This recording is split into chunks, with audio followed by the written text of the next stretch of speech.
Welcome to the inaugural episode of the Top Podcast. I'm your host, Rob. Along with me are my friends Mike Hey. and Lou. What's up? Mike, why don't you tell them what this podcast is all about? Yeah, so me and my uncles have this tradition when we're up north sitting around the bonfire where somebody will throw out a topic and everybody has to give their top 5 of whatever that is. So whether it be movies, songs, guitar solos, you name it. It's just something we love to do. And we were discussing things we'd like to make a podcast about. I threw the idea out and we figured, hey, let's give it a shot. So that's what we're going to do. And usually we'll have a top 5 list and we'll all stick to the same topic. But since this is the first episode, we want to do something special. So we each chose a list for top 3s, and then we each made a list for that topic, if that makes any sense. But first, since I'm the host, I'm going to ask a little icebreaker question. Feel free to message us in the comments if you guys are watching this on YouTube or whatever our socials are. Link will be in the podcast description. But if you guys were a biome or environment, what would you be? And since I thought of the question and had more time to think about it, I'll answer first. I think I'd be a mountain because, I'm a little rough on the edges, intimidating to a lot of people. But, once you get to know me and you kind of put in the work, then I really can be a nice guy and you can really enjoy everything I have to offer. That's pretty spot on. I would have to say that I am a desert because I'm extremely dry and I can't grow a thicker beard than the prickles on a cactus. And I run pretty cold at night. This is a weird question. I'm gonna say the ghetto. It's the first thing that came to my mind. I'm gonna say the ghetto. I grew up in the ghetto. Is that an environment? Is that a biome? Is that a biome? I don't know. I grew up. It's definitely an environment. Yes. That's true. Yeah, I went to Detroit public school system, so we didn't learn about biomes. So it's not damage per second? Sorry. It's not damage per second. No. Yeah, I'm gonna say the ghetto. I think I'm also maybe a little rough on the edges, but I think when you actually get in the community, there's a lot of good things there. A lot of loving people, and I think I'm a pretty loving person. Yeah, so welcome to the Three Dicks podcast, where if you stick around long enough, maybe you'll tolerate us. Mike, why don't you take us away with the first list there? Yeah, so for me, I decided to pick something that would just kind of that was near and dear to my heart, something that would show everybody what I love, and so that is horror movies, and just some clarifications. If the point of the movie is to be scary, it's fair game, right? So if it's a thriller, go for it. Paranormal, if it's alien, it's not on my list. It's honorable mention, but definitely counts. Anything where it's, it doesn't have to just be a slasher or a gore fest. Like, scary movies in general are all fair game. Hi, this is Future Mike, and we are editing in a spoiler warning for all of the movies that we're going to discuss going forward. My number 3 scary movie is The Conjuring. I'm a James Wan addict. I love just about everything I've seen the guy do. And it was easily one of the scary movies that just kind of stuck with me and scared me the most, just like on a genuine level. Like, I was pretty freaked out while I was watching it. And then just a free piece of advice: if you're going to watch it for the first time, don't own a cat at the same time, because that thing will just like knock stuff over while you're trying to sleep and you're just convinced your house is possessed. It's the worst, but in the best way. So you're saying donate your cat if you're going to watch this video? Yes, absolutely. Okay. All right. Well, that's just a good piece of life advice in general, but especially if you're going to watch this movie. That's fair. How about you, Lou? So I believe that horror, my top for horror, I think, is something when I watch it and I'm changed forever. I think that's something that completely alters my brain chemistry, and I go, okay, I feel different now. I need to go to bed. So recently the top thing, and I think it's just because it came out this year, the Evil Dead 2023. I think that one, I think it checked all the boxes for me when it comes to horror, and I think one of the biggest things with what I love about this one is that people died. There was no saving people. There was a lot of people that you thought were important, and they were like, no, these people are not important. This person's going to die. And I appreciate when to kill off a good character. So for me, I chose the movie Seven, because who doesn't love Morgan Freeman and Brad Pitt? I know some people might argue that's a thriller or, suspense, but for me, it like has. I'm not a horror movie person. I'll say that straight off. So for me, it has like those horror elements that are like more psychological. So I really enjoy that, and then how it's tied into like the 7 deadly sins and all that. I just thought it was a really unique way to tell a story.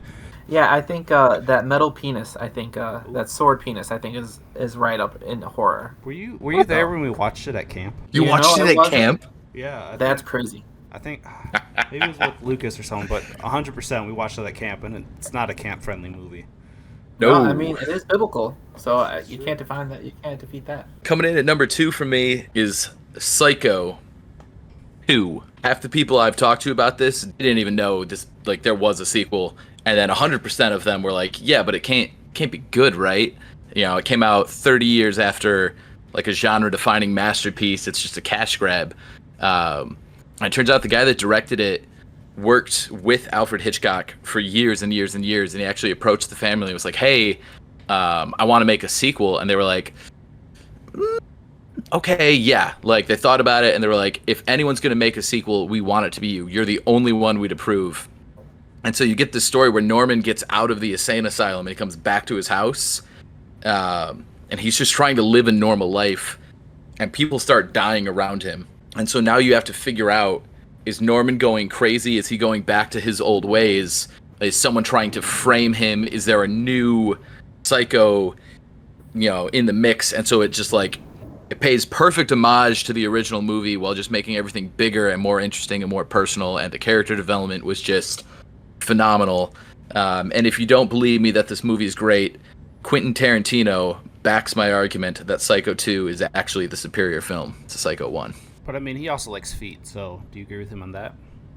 No, I actually have never seen a Quentin Tarantino movie. I'm just, cherry picking because it gives me some credibility here. Yeah, you've never seen a Quentin Tarantino movie? I've fallen asleep in the first 20 minutes of Pulp Fiction twice, and that's about it. Well, that movie's overrated, so. What about the Django, though? Oh, I'm going to have to disagree, but that's a whole nother podcast, I assume. I really want to do the main character. Oh, yeah, it was awesome. And that was the other thing. Like, they weren't going to do it if the guy who played Norman, I don't have his name off the top of my tongue, top of my head. But yeah, like, they weren't going to do it if he didn't come back. And so, like, he reprised the role, which was really cool. That's cool. That's cool. That is really cool. And the 2 spot, I have 2 of them, and I think they're very similar because it's the same director. I have Midsommar and Hereditary. I think both of those movies completely messed me up, and I did an extensive Google search. I think when it came to Hereditary, have you guys seen these films? Those are. Go for it. I've read the Wikipedia of Midsommar, but like I said, I'm a baby for horror movies, so I'm content reading Wikipedia pages. Those are movies 1 and 2 on my to-watch list, but feel free to just go into it. Okay, so Hereditary, it is such a beautiful. I like Midsommar better, but I think Hereditary, you know what's going to happen, but you're just begging and you're begging for it not to happen. And I think that made it such a good one. And at the end, you see an old man penis, and it just completely just off of anywhere. Scariest just thing. Like, it's the scariest thing because you're getting, like, people are getting burned alive, people are getting possessed, and you just don't expect to see an old man penis just coming out of nowhere. And I just think that's, I don't know, it's beautiful. And then with Midsommar, it's just crazy. It is absolutely crazy. And I think I can't remember what European country, but when you think of European countries, I don't think of scary. For me personally, I think of like daisies and like bikes, but in the way that it was built into this like beautiful scenery where it was just everything on the outside was so beautiful, but on the inside of it was this horrific thing that was happening. And I can't say. Oh, and the beginning is non-stop crazy. It really pulls you in as soon as you get in there. And I hate horror movies that take forever to do anything. Mm-hmm. And the first jump scare is usually like a cat jumping out of a closet. Yes. And the first like 10 minutes, something crazy happens, and you're immediately pulled in. So I can't deny it. I think it's Sweden, if I remember correctly, or something like that. Some Scandinavian country. Yeah, for sure. I think so too. So for my number 2, I'm going to go with a classic here and say Alien. So the only one I've seen but just the practical effects and all that. Still, I mean, they're old practical effects, so they don't look fantastic, but they look better than CGI from back in the day, and it's really cool. I watched it with my wife, and she was freaking out with the whole chest burster scene, and I was just waiting for Oh, her. yeah. Instead of watching the movie, I was watching her just to see her reaction and everything, so that's always a fun time. The best way to rewatch a horror movie is with someone who's never seen it. It's almost as good as being able to watch it for the first time again. I agree. So, and the whole alien thing is creepy, and it's spawned off Alien vs Predator and all that, which I guess Predator also did that, but just a big thing. It's the only Alien movie I've seen. I've heard they go downhill after the second one. Yeah, I think 3 gets a bad rap, but they do go downhill. Like, it's definitely not as good as 1 and 2, but it's not as bad as people say, and then it is a just horrendously steep drop off from there. Which one of the aliens is with the girl? The little girl? That's 2. That's Aliens. 2? Okay. I think, and I don't want to go completely out of bounds, but I think there are scholars who see that watch the relationship that is it Ripley? Is that her name? Right? Mm-hmm. Yeah. That Ripley builds with the girl, and how beautiful is her ability to connect with that girl. I think it's so awesome. I think you should definitely watch 2, Robert. It's on my list. Yeah, my list is ever growing, it seems like. Yeah, for sure. It's a classic. I'd say it's like Terminator 2 to Terminator 1. James Cameron swoops in both cases, and it's just like, all right, we're just going to make this bigger. It's less of a horror movie in both cases. Like, Alien and Terminator both have this, driving unstoppable force.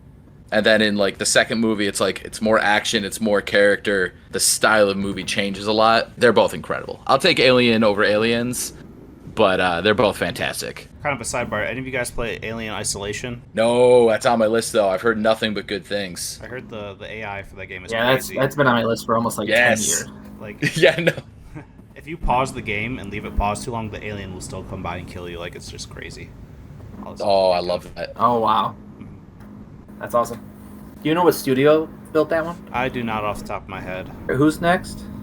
Michael is bringing it home with yeah. I rewatched this recently with my sister, with Rob's wife, and it went from a movie that I really liked to my number 1 favorite horror movie, and that is Smile. Wow. Yeah, it caught me off guard, honestly. I was like, hey, this is a really good movie, we should watch it. And we were halfway through, and I was like, holy crap, this is the best one. Basically, the premise is there's this entity that is coming after someone endlessly, and the way it comes after people who have a childhood trauma, and then when they see this thing kill its current victim, the curse or the mark of this thing attaches to the person who watches the last person die. And so you have 4 days to a week before this thing takes you over and makes you kill yourself in front of the next victim, and it's this endless cycle. They did this thing, the main girl is like, I'm gonna go to the house where I grew up in, where all my trauma originates from, and I'm gonna be alone, and I'm gonna confront it, and I'm gonna beat this thing.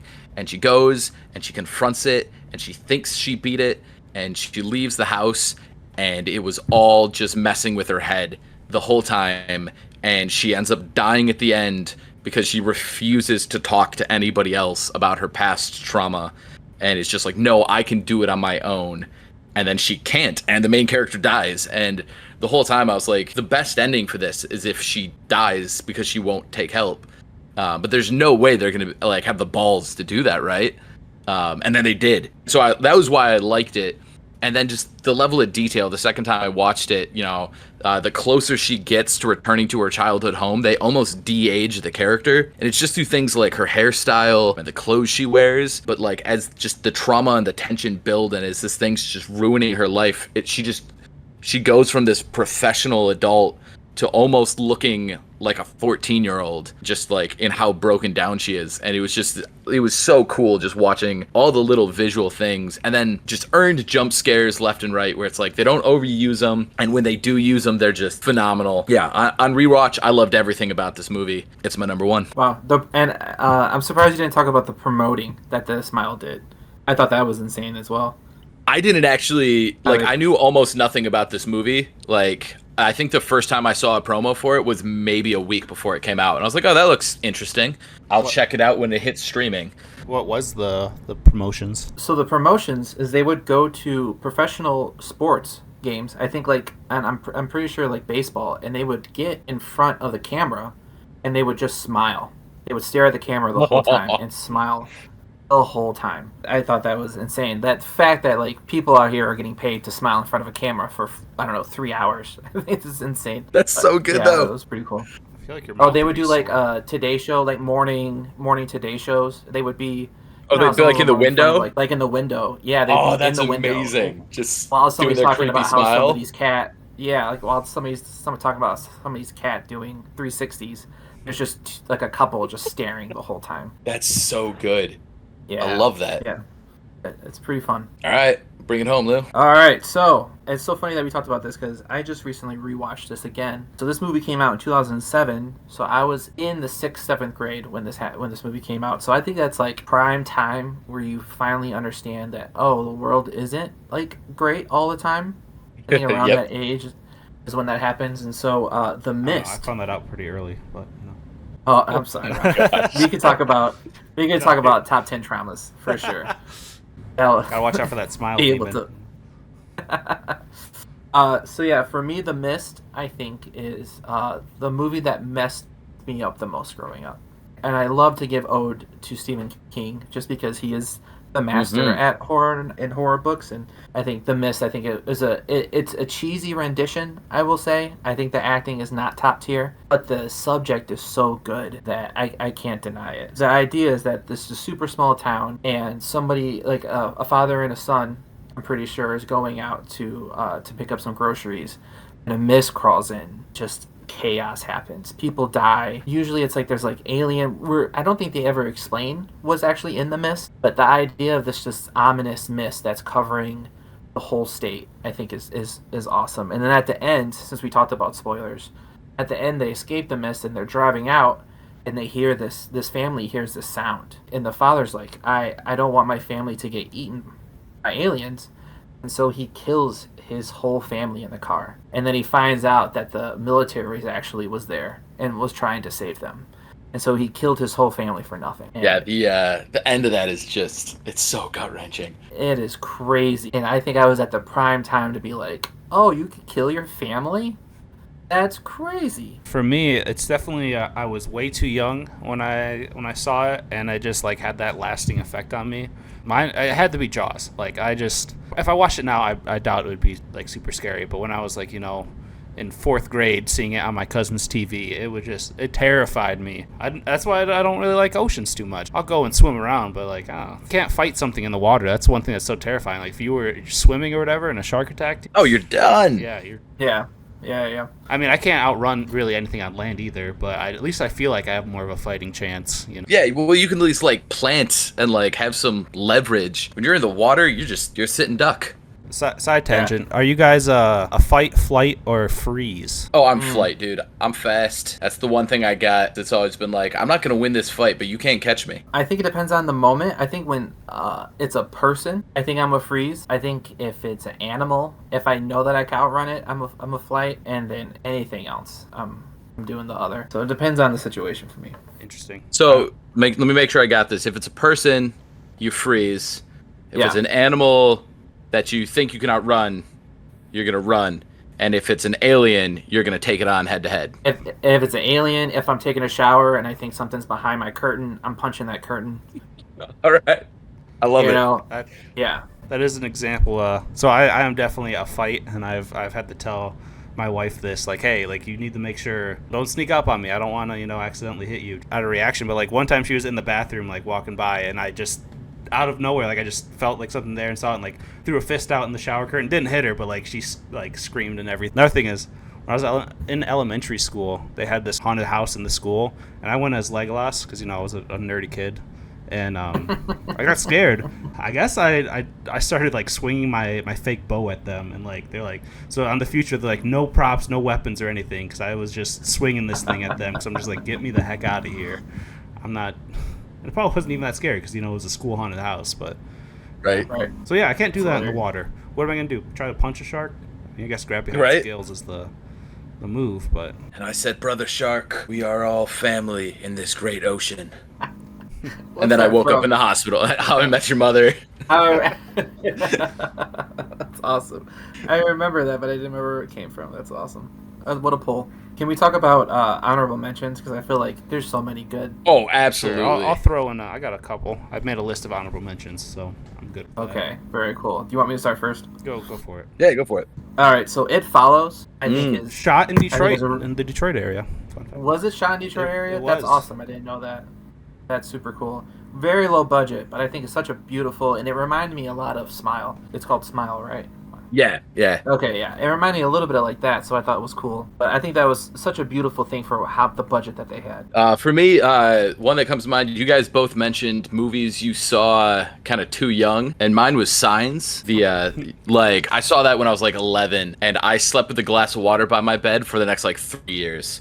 Like, I watched scarier movies after that movie, and I was like, okay, I'm fine because I'm a little older now, but I got a glass of water. Like, I'm ready to go every night. Like, that one it's one of my all-time favorites now. Like, it'd probably make a list of all-time favorite movies. If I'm in the mood for horror, it doesn't scratch the itch as much as some other ones do. Yeah, that one messed me up as a young boy. I'm gonna have to throw in Silence of the Lambs. Just the psychological horror and suspense that it has. It's a really beautifully shot film as well. It is. That accent, though, I think is rough. I can't remember who that lady was. I can't remember her name. Jodie But she Foster or definitely, something like that. Jodie Foster definitely wasn't from the South, I'll tell you that much. Beautiful movie, though. Lucian, do you want to do your topic next? Do you want me to do mine? I can rock it out. Yeah, I can start it. Yeah, so when you guys asked me about this podcast, in my tops, I have so many things that I love, and I could go from like top video games to top anime, but really what boils it down to with myself and my being is people. I think at a very young age, I understood that I wanted to work with people, and I didn't know for a long time what that meant, and I think I'm still trying to figure that out myself. So I did top 3 favorite things when working with people. So I can start us off. Having a good conversation with somebody and hearing about their story. I think it's sometimes better than, a book sometimes, because people have lived some crazy stories. And sometimes those stories take turns that I wouldn't even expect. There's times where I think people are telling a story and I start laughing and it is absolutely tragic. And I have to stop myself from laughing. And it is crazy. But yeah, so a cool experience is I worked at not a food bank, but a food pantry. And one of my job was to walk people through the food pantry. I just got to hear so many cool stories just because of that, while putting like rice in somebody's bag. I had a really good time with that. Yeah, for me, I'd say for my third one, I just have like cooking for people, or more specifically barbecuing, and like I've done that for like jobs and like different events. And it's weird. I'm always so anxious there. I'm like, what if someone just like straight up hates the ribs or whatever? And the only person I've heard a bad thing is in this chat right now, but apparently he's not a ribs guy. So It wasn't me. it wasn't.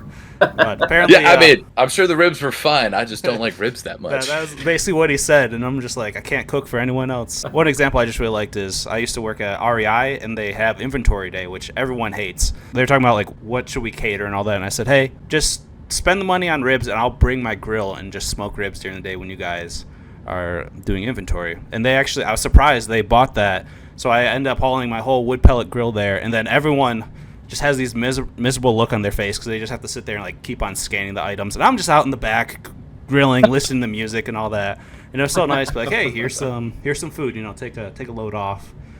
Just get to talk with them. But yeah, so that's one thing for me with kind of working with people. Quick peek behind the curtain. When we were doing our pre-production meeting, I think this question was originally working with children. And I was like, crap, man, I got one story. So these are not in a top 3 because I can come up with things for working with people. So these are not necessarily in order. I'm going to tell this one because it's going to buy me time to come up with another one. And then I'll be able to hit you with my number 1. Back in the days when Rob and I were working at Chili's. Yeah, right. I'm so mad at you for that. Hey, man, you made some money when you were there. A couple of our friends also worked there during that chunk of time, and our good friend Hot Kyle worked there, both waiting tables, and he comes up to me and he was like, dude, I lost 37's credit card. And I was like, you did what? And he was like, yeah, like I picked it up, I went to go like bringing their meal. I don't know where I put it. I have dug through trash cans. I have checked everywhere. I've turned everything inside out. I lost the credit card. And I was like, all right, man, like, tell the managers, and then you just got to tell the table, like, I get it. This sucks. There's nothing you can do. You just have to do it. You have to go tell him. And he's like, yeah, all right, you're right. And, you know, he let the managers know, and they told him the same thing. And I made sure I was at, like, table 36 while he was telling the table. And he comes up to him and was like, guys, I'm so sorry. I've looked everywhere. I misplaced your card. It's gone. I can't find it. And the dude at this table looks at him and starts cracking up. And he was like, is that why it took you so long? And he hands him the check with his credit card because he forgot to pick it up off the table. But you're just going so fast that he just picked it up in his head and then couldn't find it because he never actually had it. And watching the look on Kyle's face as he was like, oh my gosh, I just dug through full trash cans of like the refuse that comes out of like the dish tank. Ugh. And all it was I forgot to pick up the check. That was easily one of the highlights. Also, you can't get mad at Hot Kyle. I think if you know Hot Kyle, as soon as you meet him, you can't get mad at him. Hot Kyle, if you're listening, I'm still kind of mad I don't have my hoodie, but that's okay. Your $50 hoodie, if I remember correctly. Yep. That's what I get for trying to support friends, you know. Yep. Shout out Four Horsemen and Company. I will say though, when I came up with this idea, I had a certain story from you, Mike, that I hope that you tell. If you don't, then I will tell the story because I tell the story. It's number one because that was immediately the first thing that came to mind. I was like, I got a good one. You're known throughout Bear Lake because of the story. If we're talking about the same one, that story is in training. Second one is immediately clicking with a person. I don't know the science of this, and I'm not sure. But there are just times where you just click with a person, and there's times that you don't. And I will say, though, Robert is one of my best friends, and I don't think we clicked immediately, but we did click pretty fast. What do you think, Robert? I mean, I feel like it's whenever a mountain meets a ghetto. It doesn't hit off, right away, but, turns out they have a lot in common in the end. I don't think there's any mountains in the ghetto. Maybe trash mountains. No, but there are some ghettos in the mountains. That's true. That's fair. Yeah, I've worked with youth for over 10 years. I know if I want to click with a kid based off a couple things. And a lot of the times, I'm be honest with you, I click with fat kids so well, man. If the kid is overweight, me and him are going to be friends, or me and her are going to be friends. That's just something that I'm not sure what it is. Maybe because I grew up as a fat kid, but because I think I know the struggles of being a fat kid. But I've had so many kids that are a little overweight that are were my best friends growing up. Or my best friends while they were growing up. So mine comes back to, we all went to the same camp growing up, and Lucia and I worked there some summers, and Mike volunteered. But they had this thing called Adventure Challenge Education, which basically they ran a bunch of team building games, and then also like the high ropes, the zip line, the rock wall, and all that. So I'd say one of the great things working with that is you get to see a lot of kids take on their fears and face them, and then you kind of encourage them. It's just really cool that once they finally turn around and jump off the zip line, putting their faith out in the harness and everything, that they just kind of the joy they can get. Some kids are still terrified. It's rewarding in a way, which you wouldn't think so. But then you get those young punks that learn that people will cheer them on if they kind of dilly-dally. And after they go down 2 or 3 times, they're still trying to play it off like they're scared, just so people cheer them on. And I'm just like, if I could push you off the zip line, I would, but legally I cannot. So I'll just kick you in the tush right now. Just do this is Sparta, I don't approve of pushing any kids off anything. I just want to get that on for the record. I do, just so we have that. As long as they're in the harness. So my number 2, it's a little shorter, is I don't know if it's necessarily my number 2, but there was a moment when I was counseling. It was just like one of those, you're getting older and you start to see the circle of life kind of things. Because I was standing in line with some of my campers, and we were going to go tubing. There were these 2 kids ahead of us. I don't remember what the conversation was, but it was just the craziest thing because I remembered vividly being that age and camping that week and having that identical conversation, verbatim. And it was just the most interesting thing to be like, wow, we're all different. We have different experiences, but we're all kind of doing the same thing here. And also all those times my parents just seemed to know what I was thinking. They did. They just they couldn't read my mind. They just knew because they had done it too. And I thought that was the most fascinating thing. Which week was it? you remember which age? It was juniors. Was that 3rd through 5th grade? Yeah, I think 3rd through 6th. But... Yeah, that's pretty cool. It's deeper than I expected. That's I like that idea. Can I have a That's very confession that I can make with you guys? Yeah. I was told much later on that I was not a good kid for juniors. Like, people didn't want to counsel me. I was a young punk. I still kind of am just a punk now, but Yeah. people are like, yeah, you turned out good, but you weren't a good camper back in juniors. I'm like, yeah, that's fair. Oh, that's Sorry, yeah. hilarious. It doesn't surprise me, Robert. I'm sorry. Oh, thank you. I just had to get that off my chest. I had to tell the world. Young Yeah. Rob was a scoundrel. Thanks for sharing it. Yeah, I mean, you were also a redheaded kid, and I think around that time, people were really showing a lot of hate to the redheads. True, that ginger So video you was just didn't have a taken good off. look. That's what it wasn't me. That It was ginger my video hair was color. taken off. Yeah, it's not your fault. Thank you. I appreciate this. Good It's therapy not your session for fault. me. That. My number one is working with difficult people for a long time, and you seeing progress after a while. Is that why you get along with I Rob worked a so lot well? of- I think so. I I thought think about so. making Thank you for opening that up. I I connected love dots. working with. You did very well, very quickly. That's so funny. I worked with a lot of inner city kids for a long time. I just stopped recently, and they're a bunch of kids with just a lot of trauma, man. And so they come in thinking that I'm going to be a certain way because the male influences in their life have treated them a certain way. It takes a while for them to be like, oh, Mr. Lou is a little different. Mr. Lou is not gonna yell at me for throwing paint on the wall, you know. But when that finally clicks for them, it is a beautiful thing.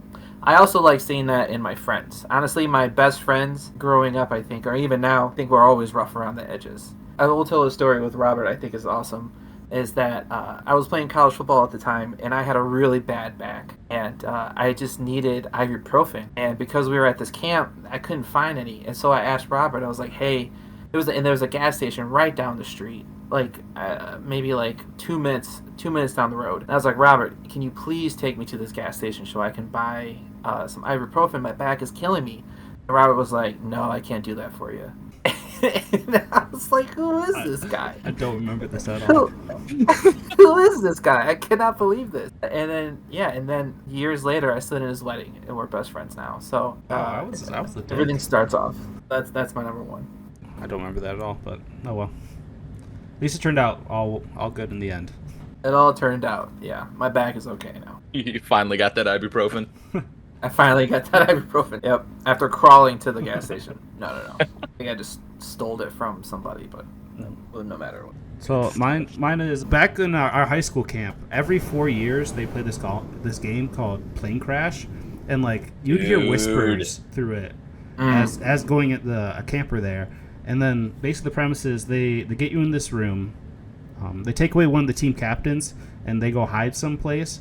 And my year, the new Star Trek movies were out, and so they played that scene when the Enterprise, I don't watch Star Trek, when the spaceship crashes, and then we had to go out and solve riddles, and we ended up coming and finding this huge actual plane crash, and they built it up with fires and all that, and people would put fake blood or ketchup on them and all that, and be screaming and all that. So it was just a super surreal moment as a camper. But then once I got to... I was actually one of those counselors I wasn't a counselor that year, but I was one of the team captains.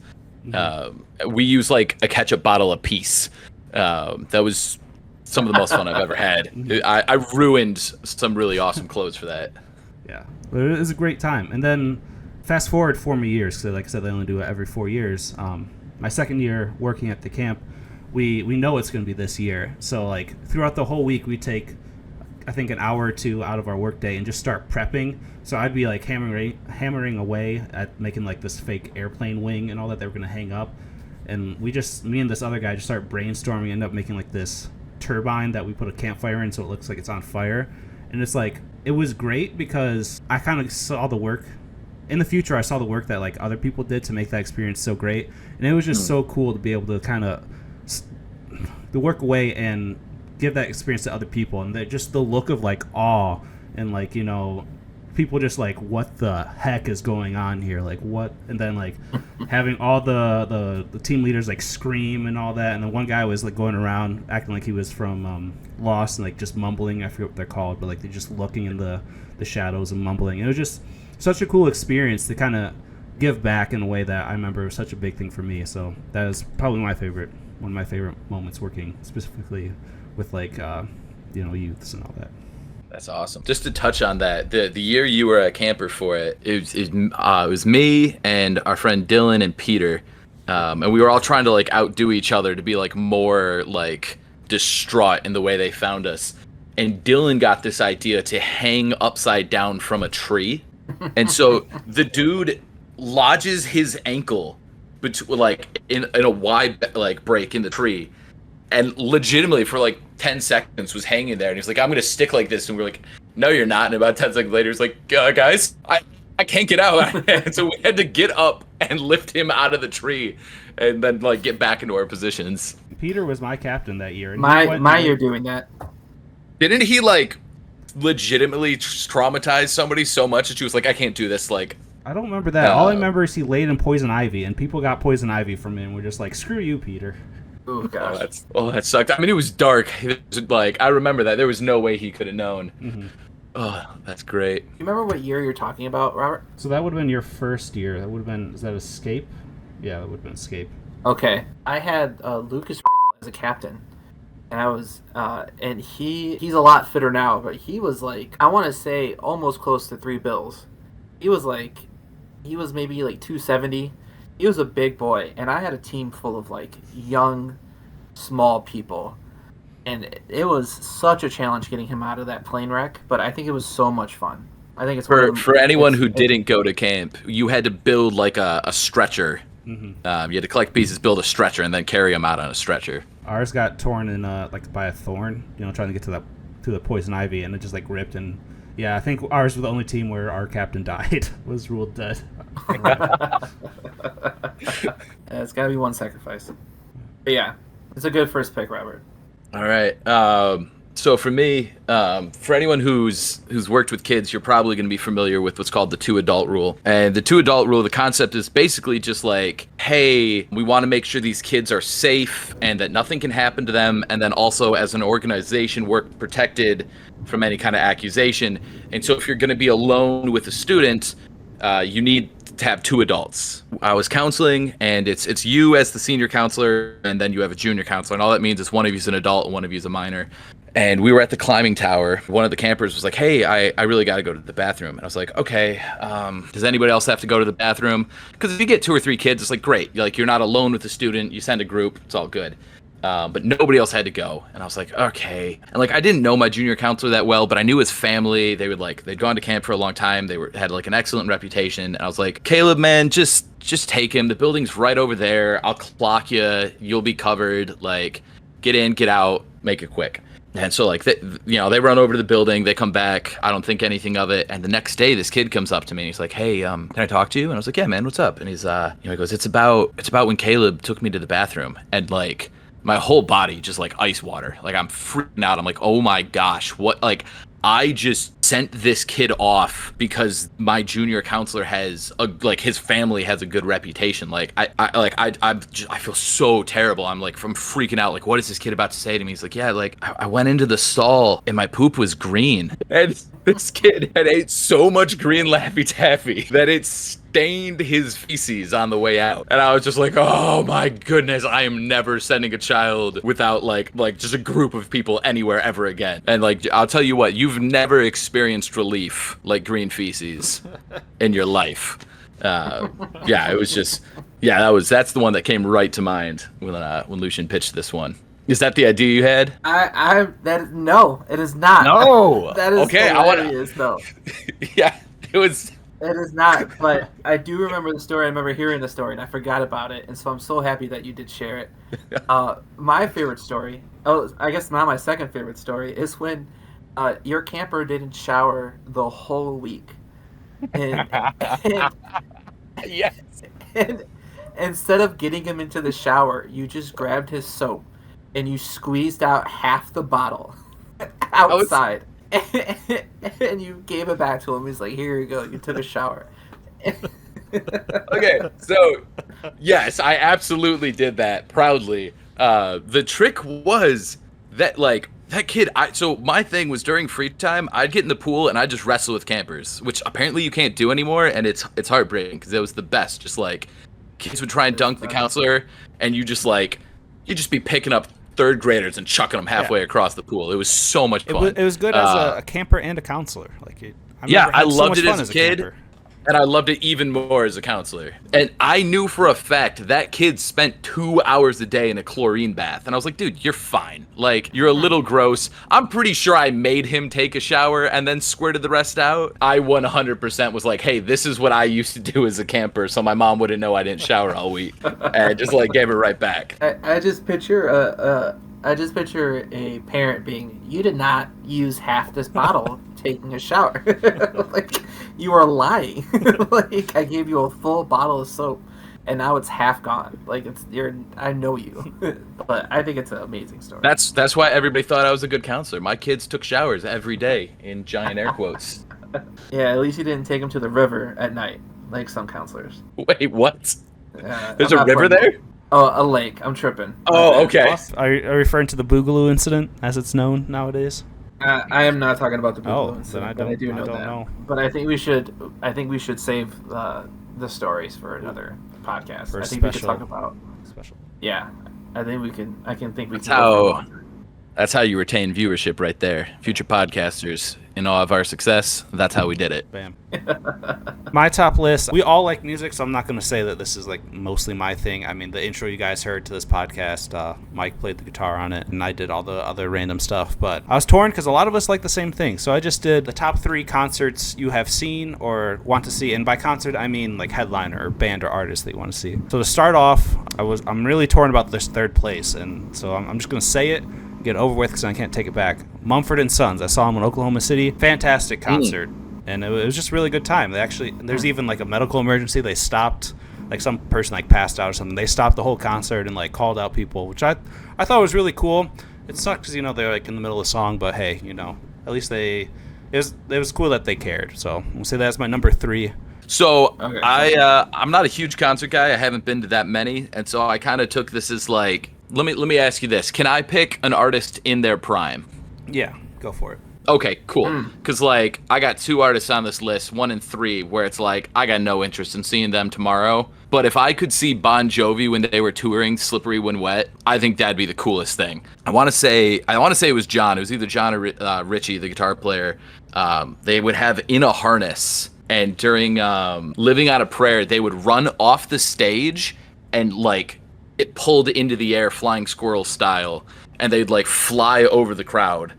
Performing the song, and like it looked like the coolest kind of show. It's like the live footage in the music video. I think that's an all-time great concert, and they're one of my all-time 80s rock bands, and so that'd be number 3 for sure. Yeah, I always think for me I love going to the music, but when the artist like puts on a performance, those are the really like memorable concerts. And those are my top 2 are artists that like put on a show and everything. Yeah, I think so. It sounds right up your alley, though, Mike. I'm not gonna lie. The whole harness thing, because you're wicked good when anything that comes with a harness. It is one of my. Just like that, the podcast got canceled. I do enjoy some aerial sports with my socks on. So my relationship with music, I think, is awesome. My dad actually was in a band, but I never got to see him because I was too young before he quit the band. But I grew up with so much music growing up. But the last concert that I saw was this band called King's Kaleidoscope. Oh, nice. Yeah, I think they did an amazing live show.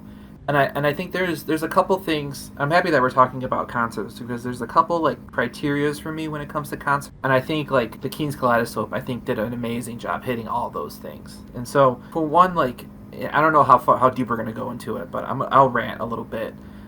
Just because whatever. I think parking is such underrated when it comes to concerts. Mm-hmm.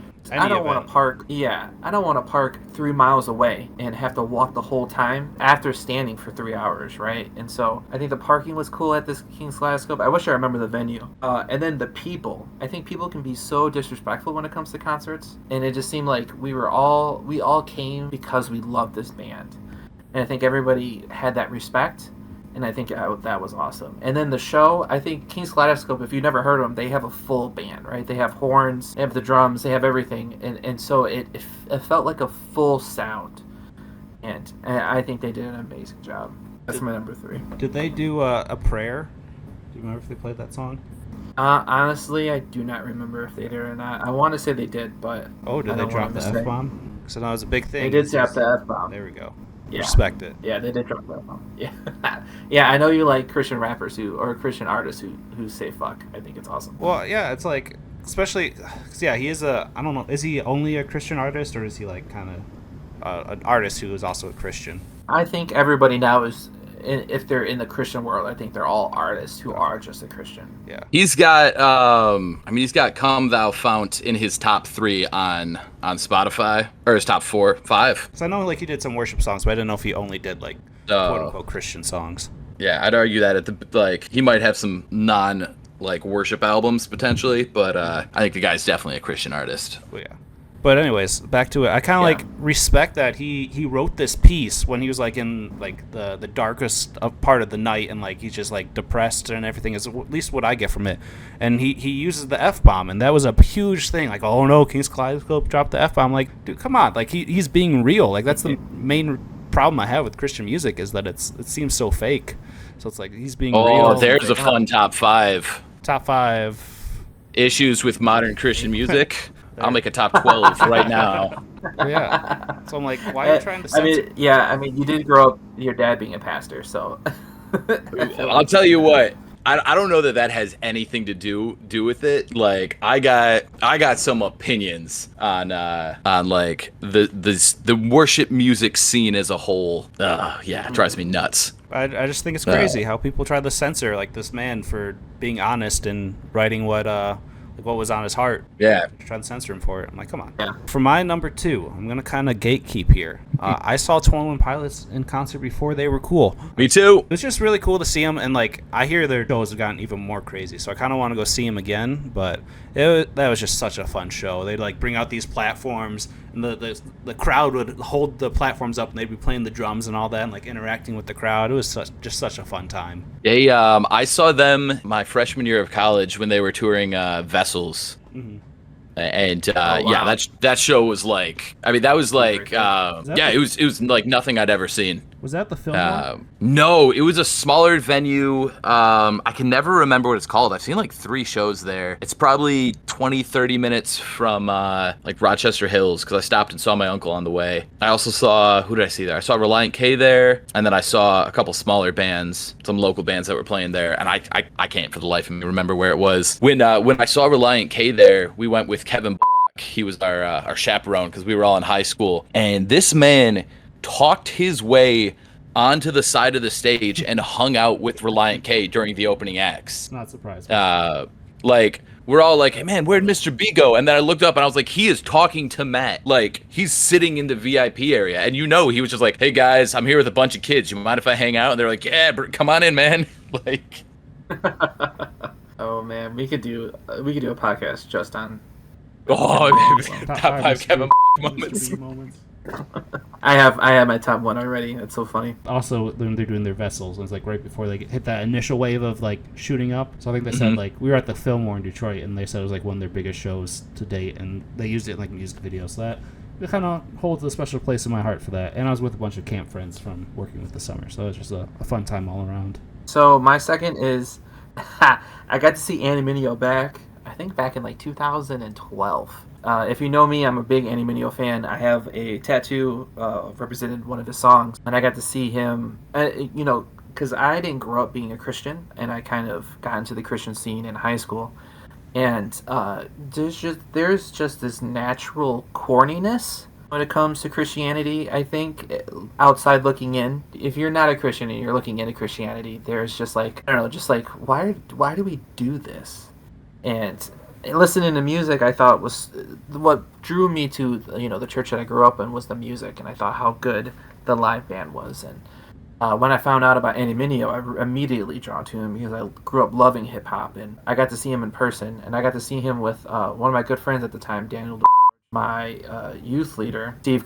And it was just like a pivotal moment in my life. The concert was at this basement of this church. It was low down. Ceiling tiles were falling down because we were jumping too high or jumping too hard, and it was just a really good time. That sounds like a freaking blast. Mm-hmm. Honestly, I love small venue concerts. There's something like they're almost more intense. think it and depends. they're way more like intimate. Depends on the concert. I went to a house concert one time. That was kind of weird. That sounds a little too small. I can see that being awkward. Yeah.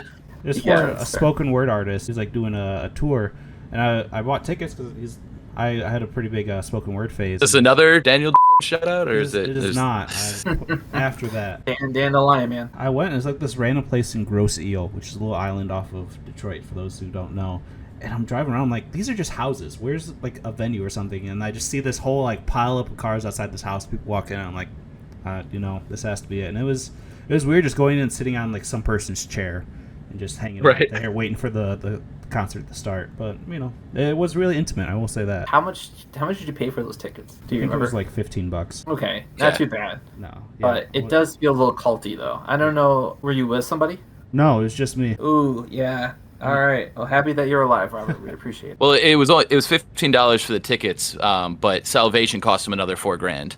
Gotta get that higher tier, baby. Yeah, I don't actually have student loans. I just say that, so I don't want to be embarrassed that I was in a cult, Hey, it's all gonna pay off when we are scrubbing your feet in heaven. My number 2, I don't think she's touring the album anymore. My number 2 is also specifically touring for an album, but when Demi Lovato released Holy Fuck, that changed my month. Because like I saw some YouTube video where somebody was talking about it, and they're like, yeah, Demi Lovato is releasing like a pop punk metal album, and I was like, what?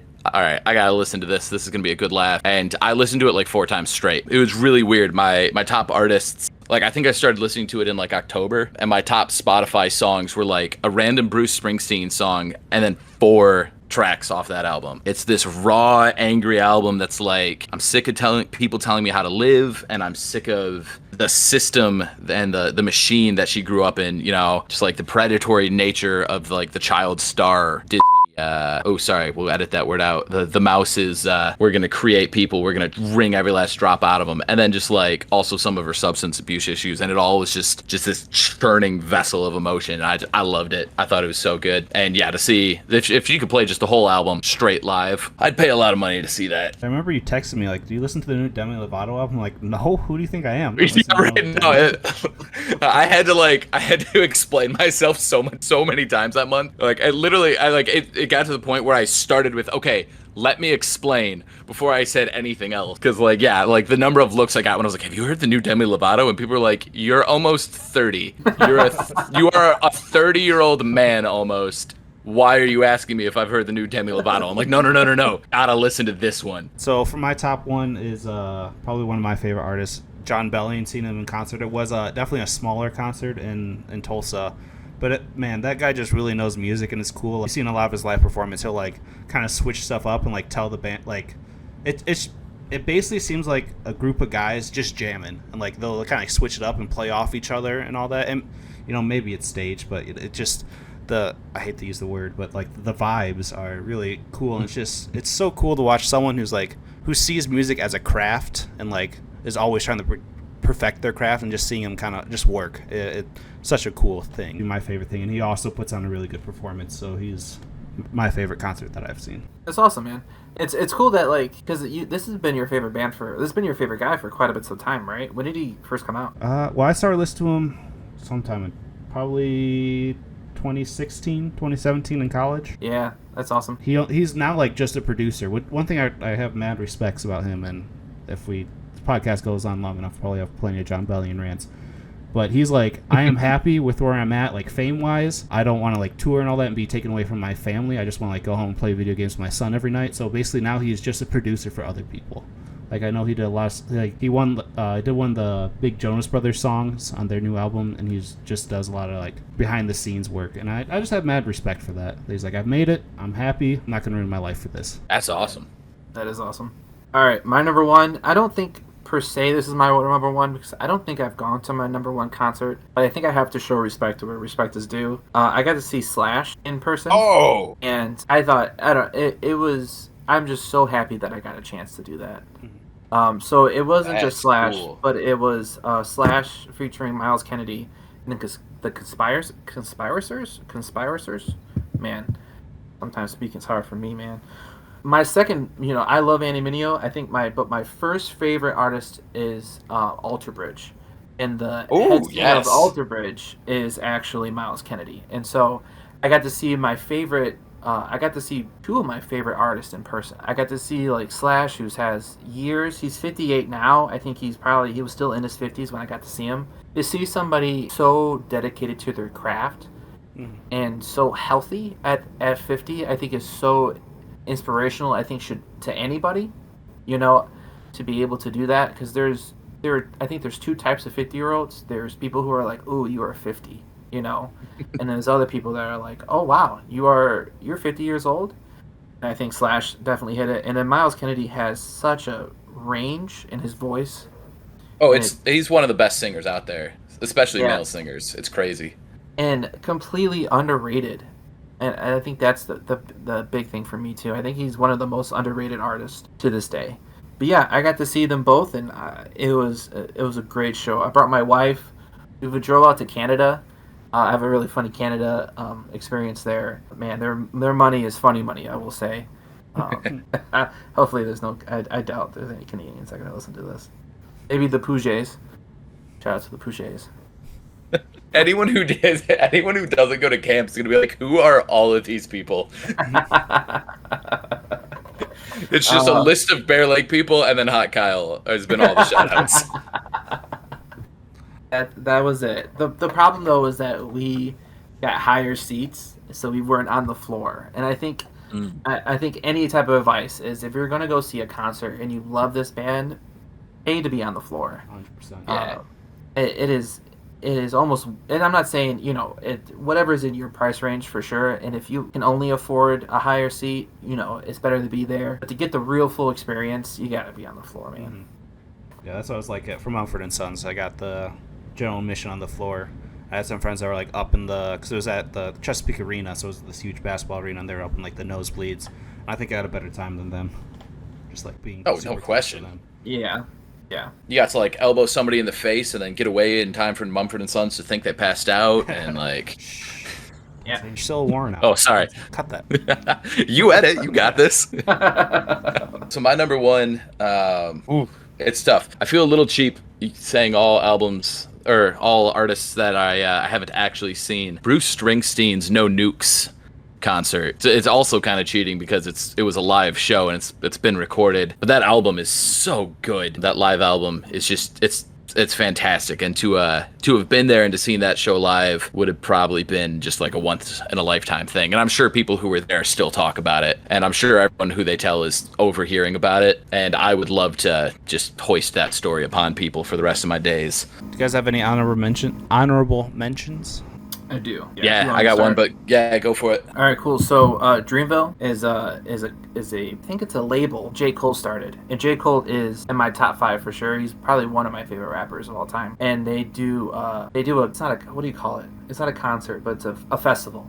And they do a festival each year, I think in South Carolina, and I would love to fly down there and be part of that festival. I think J. Cole has done such an amazing job building a team around him, and he's just a crazy lyricist himself, and I would love to go there and check that out.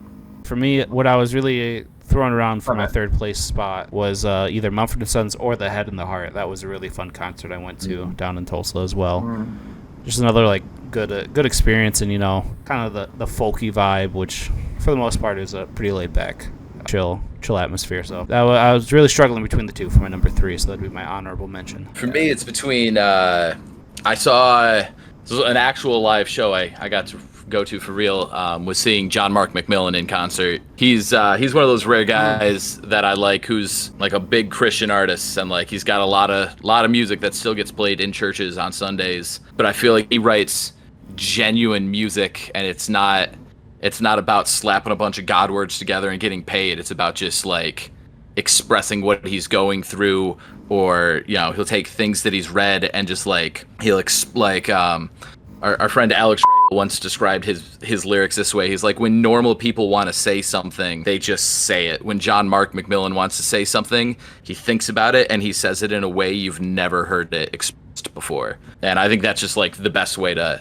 wrap that guy up. Is he's a great musician, he's honest, and he puts things in a way that's just like, wow, I've never would have thought to express this concept in those words. And yeah, that was one of the best shows I've ever been to. His and I think I saw this in a video, but his How He Loves And he wrote that from his dead brother, right? I think it was a dead friend, but it was somebody close Dead to him friend. who died. Yeah. Yes, it broke my heart when I heard why he wrote that song. Yeah, he played that one. He played that one live, and David Crowder, obviously famously covered that song. And he went and changed the line "Sloppy Wet Kiss" to "Unforeseen Kiss," which is a fight I will like. I don't play at churches anymore, but when I did, I like the worship leader was like, "Hey, we're gonna do Unforeseen." I was like, "No, I won't. Like, you can sing it. I'll step off the mic and let you sing it. But if I'm saying words, I will die on the sloppy wet hill." That's what I was gonna say. Are we we're a Sloppy Wet Kiss podcast, right? We're planning our. 100%. I am Team Sloppy Wet Kiss. Okay. Yeah. He played that song, and then afterwards he was like, so I heard some unforeseens out there. And it was like the funniest moment of the show. Like, he just called people out. He's like, no, not at my show. On a side note, I think there's a guy that went to me and Mike's church for a while, and his name was John. And I think Lord Goob? Mustache John? No. Oh. No. It's John. You guys know who that is? Yeah. I do. Yeah, he lives one building away from me in this apartment complex, actually. Are you serious? Yeah, I can look out my balcony and point to his balcony. That's awesome. I think he knows this, but he does not have a good voice. No, he does know that. Okay, I assume so, and I've had some pretty good John moments too. But it is so beautiful to hear this man sing "Sloppy Wet Kiss," and every time I think of "Sloppy Wet Kiss," I think of another man named John, and it brings me a lot of joy. That's so funny. I played at Life Church for a little while, and one of the things they do, almost all bigger churches do this. They have these things called ambient mics, which are microphones that face out towards the crowd. And the idea is we're going to pick up the crowd noise and we're going to pump it through the speakers. And it makes the audience more comfortable singing, because the more other voices you hear, the more comfortable you are. And there was this one week I was playing, and I was like, dude, my in-ears are broken, because somebody on this stage cannot sing for crap. And it's throwing me off. I'm having a hard time playing. And I finally realized the ambient mics are turned on in my mix, and I just reached over, hit a button, muted it, and I started scanning, and John was standing a foot and a half away from the ambient mic. I was like, awesome. Okay, that's what it was. Yeah. Oh my gosh, I love it. I love it so much, man. That's awesome. Yeah, he just happened to be perfectly situated. I was like, dude, you are throwing me off so hard right now. So good. Mike, I think you're going to be the host next time. Do you already know what top 5 list you're planning on? Geez. Do you want to tease it? If not, no pressure. But I just didn't know if you want to give them a little tease. I do not. I can say 4 or 5 things, and we can figure out amongst ourselves which one of those we like, and then you can just put that one in post if you want. Nah, let's just give them 4 or 5 things, and we'll see. It could be something different. They have to listen and find out. Yeah, there we go. Let's see. So we don't want to overdo it with video games right away and just do video games all the time. So let's go with first-person shooters, top 5 NFL plays of all time, let's go with overrated movies. Pulp Fiction #1. It's Star Wars, but we can debate that later. That's going to be pretty divisive. Wizards with swords. Oh yeah, that one. We should save that one for till we have 7 or 8 subscribers. We don't wanna waste that episode too early. Yeah, for our 9th subscriber special episode. Our 9 sub special. Yep. If you guys enjoyed the podcast, be sure to follow us along on whatever you get your podcast is. If you're watching this on YouTube, be sure to hit like and subscribe. Leave us a comment too if you want to ask us a question that we can read off next time, or just want to tell us why Pulp Fiction is in fact the most overrated movie ever. We'd be happy to hear it, unless your name is Lucian. It's Star Wars, and also feel free to throw your own top 5 ideas in the comments. Yes, please, and feel free to leave reviews. We'll read off any reviews that you guys get. Unless they're hurtful, I don't want to hear it. That's true. I won't. We won't take any slander here. I'll take slander. Have you guys talked about the masochist? This Mike guy wants to kick kids off zip lines. 1 star. All right, guys. Thanks for listening. It's been real. Thanks for listening. Peace out.